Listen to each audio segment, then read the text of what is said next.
Selamat malam Bapak Ibu semuanya. Di sini saya beri kesempatan untuk mempresentasikan apa ya? Ini sebenarnya hasil penelitian saya tahun 2021 bersama Pak Thompson juga, Bu Meha, Mbak Nini, Mas Wahyu, dan juga beberapa teman yang mungkin tidak ikut dalam apa namanya PAI ini. Izinkan saya untuk share screen. Udah kelihatan ya Bapak Ibu ya? Sudah.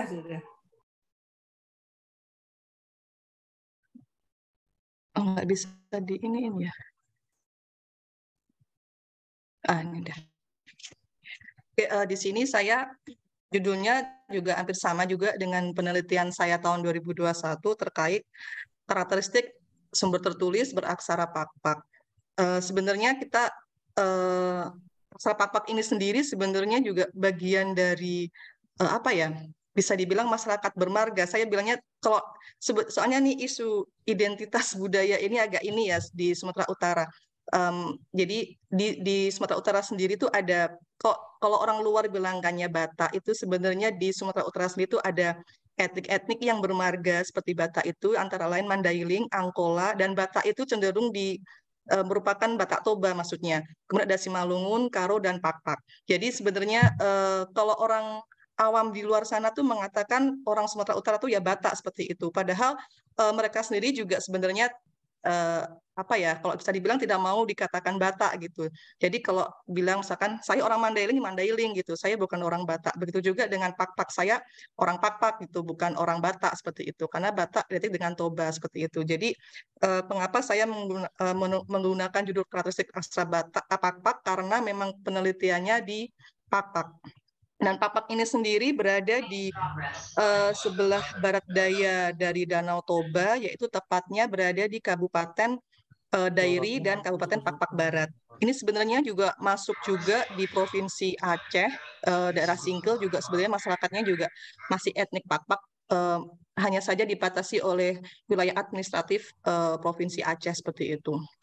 Nah, berbicara tentang aksara Pakpak sendiri, sebenarnya aksara Pakpak dan aksara Batak pada umumnya itu merupakan aksara pasca Pallawa,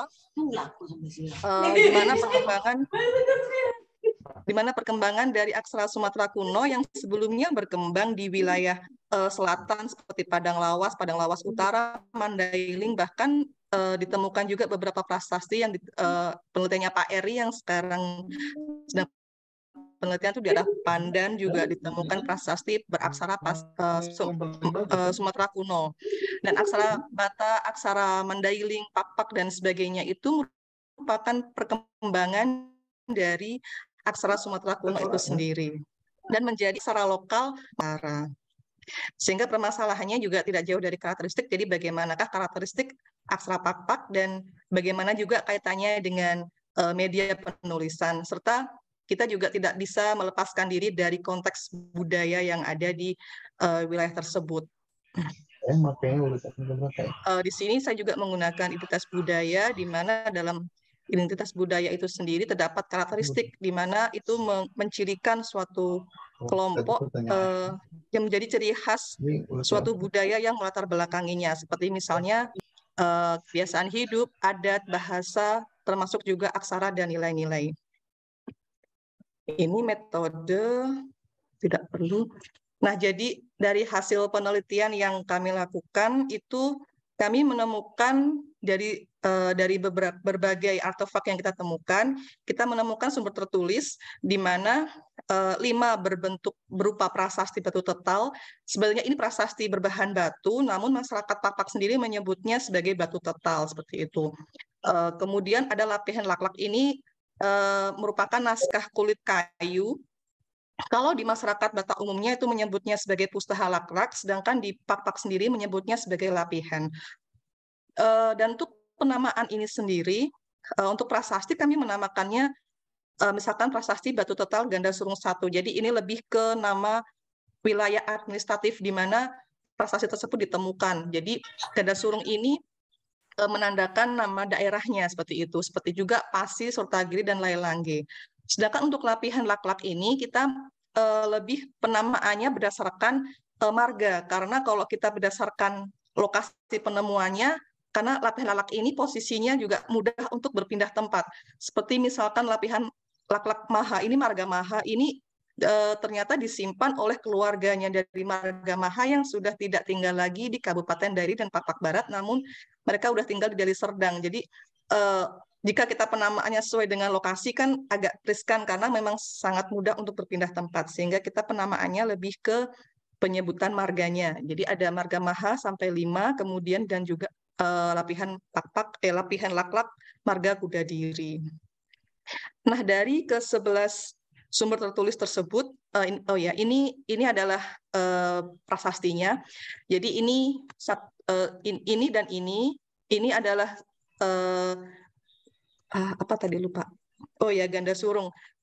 Ganda surung 1 dan 2 ini berbentuk tutup, jadi tutup kubur batu seperti itu, sedangkan yang 3 lainnya ini lebih ke bentuknya seperti apa ya, kayak papan seperti itu ya, jadi pada bidang datar. Kemudian untuk lapihan laklaknya ini bahannya berupa kulit kayu laklak yang ditulis menggunakan aksara papak seperti ini ada seperti kayak kalender ya. Nah, dari ke-11 naskah tersebut, kemudian kita identifikasi, dan disinilah ada beberapa jenis bentuk aksaranya. Oh ya, untuk pengkodean, jadi kita ada kode C1 sampai C5. C itu berarti prasasti berbahan batu. Kalau untuk A1 sampai A6, A ini menandakan kulit kayu. Sebenarnya ada A, B, C, dan seterusnya.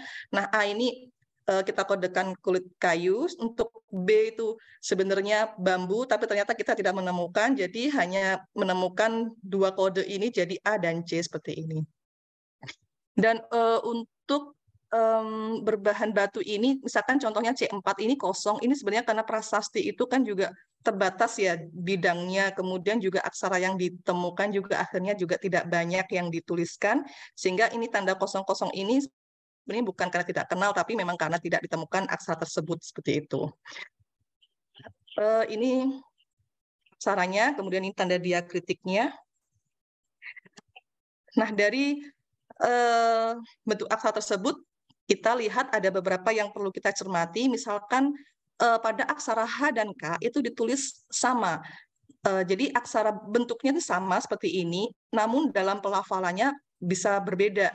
Misalkan pada kata barangko dan horja seperti itu. Jadi sebenarnya huruf H atau K-nya sama, namun pelafalannya berbeda. Jadi ada kadangkala kita bilangkan itu H, ada kadangkala kita bilangkan K. Sebenarnya, dan itu karakter seperti itu tuh di aksara Batak seperti itu. Jadi H, K, dan A tuh bahkan mirip-mirip seperti itu. Jadi tulisannya H tapi dibacanya K dan seterusnya seperti itu.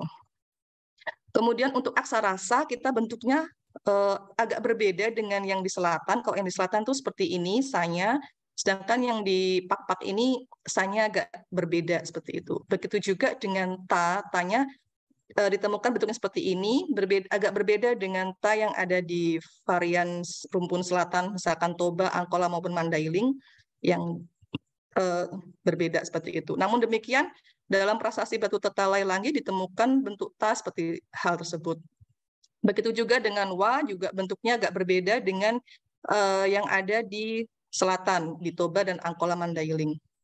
Dan pada ke-11 naskah tersebut, sumber tertulis tersebut tidak ditemukan adanya bentuknya dan ca. Jadi kemungkinan kalau dalam masyarakat Pakpak sekarang mengenal aksaranya dan ca itu bisa dikatakan itu aksara yang berkembang kemudian gitu, atau lebih muda seperti itu. Nah, dari identifikasi tersebut sehingga kita menyimpulkan bahwa seperti inilah bentuk aksara Pakpak inang surat, di mana ada mengenal vokal A, I, U, kemudian konsonannya demikian, dan juga untuk penamaannya dalam masyarakat Batak itu ada kita bilang inang surat atau inani surat. Kalau di Batak tuh inani surat atau inang surat. Kemudian untuk tanda diakritiknya itu disebut anak surat atau anak nisurat seperti itu.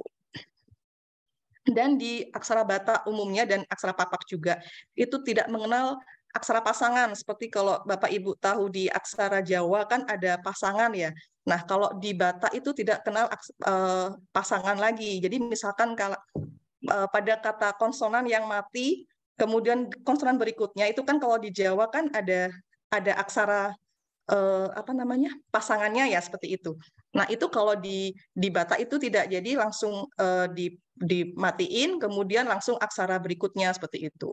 Jadi sebenarnya lebih simpel sih kalau kita mau belajar aksara Batak, lebih mudah dibanding aksara Jawa gitu, karena tidak terlalu banyak varian aksaranya. Nah kalau untuk kaitannya dengan media, yaitu kita tahu bahwa ada dua bahan, yaitu bahan media batu dan kulit kayu, di mana dalam media batu ini sendiri kita bagi dua lagi, yaitu dengan bahan batu yang berbentuk tutup kubur batu dan pada bidang datar, di mana kalau dari dua karakter itu kita bisa identifikasi bahwa prasasti yang berada di tutup batu itu sangat berkaitan dengan kematian, atau itu sebagai tutup wadah dari jenazah yang dimakamkan atau disemayamkan di batu tersebut seperti itu. Sedangkan untuk prasasti yang pada bidang datar itu lebih berkaitan dengan sistem sosial atau hubungan sesama manusia seperti itu. Sedangkan untuk kulit kayu ini isinya lebih ke seperti mantra-mantra atau doa-doa pada roh leluhur yang kaitannya dengan sistem pertanian atau mata pencaharian masyarakat Tapak pada umumnya.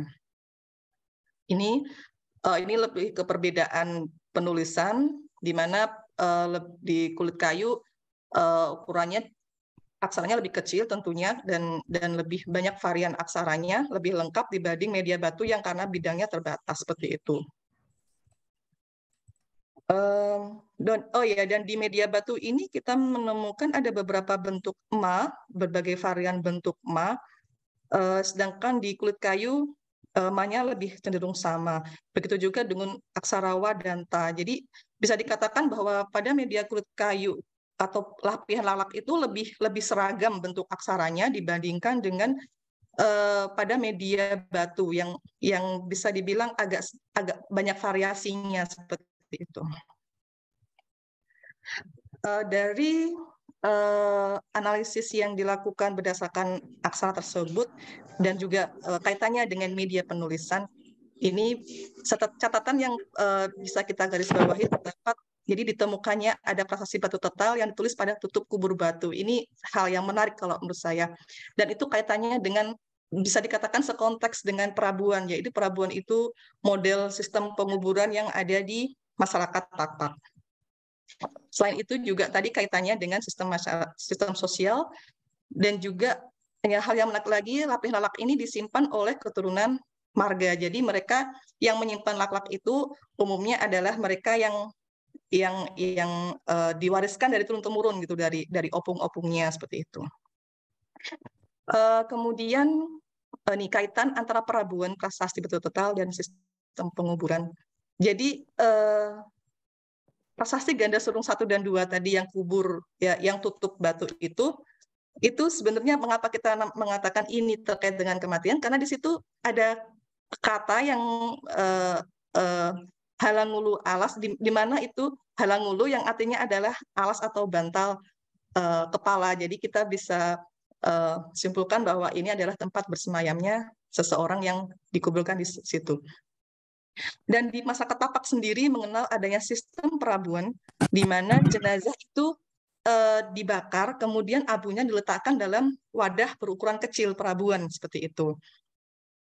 Nah, dari ini sebenarnya ada dua hal.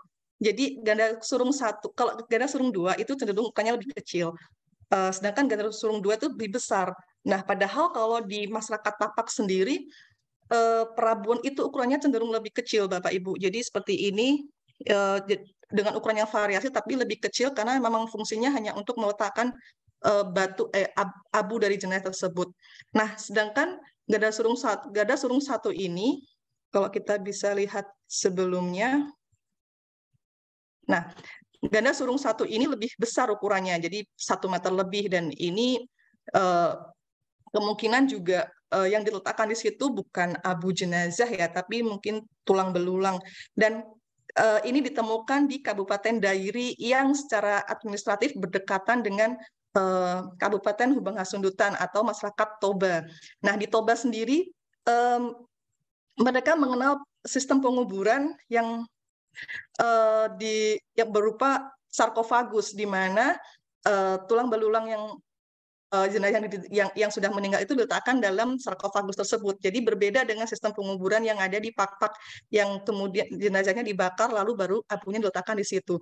Nah, jadi dapat disimpulkan bahwa prasasti Gadasurung 1 ini kemungkinan juga mungkin ini makamnya orang Toba atau mungkin pengaruh, karena juga kalau untuk wilayah perbatasan itu kan pasti pengaruh-pengaruh dari etnis sebelah itu masih bisa mempengaruhi. Begitu juga dengan sebelah timurnya yang berupa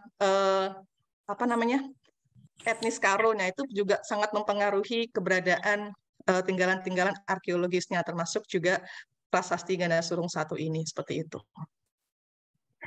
Kemudian untuk terkait sistem sosial, jadi prasasti Pasi, Batu Tetal Pasi ini ada petuah yang berisi agar permamang atau keturunan marga tertua dan persinabul atau marga yang lebih muda itu tidak boleh mengambil keuntungan pada pesta, baik itu pesta raja maupun masyarakat biasa. Jadi intinya dari isi prasasti tersebut dapat disimpulkan bahwa bagaimana kita sebagai masyarakat dalam bersosial itu harus saling intinya tidak mengambil untung untuk sesuatu hal yang milik bersama seperti itu. Jadi gimana kita bisa menghormati kegiatan bersama seperti itu.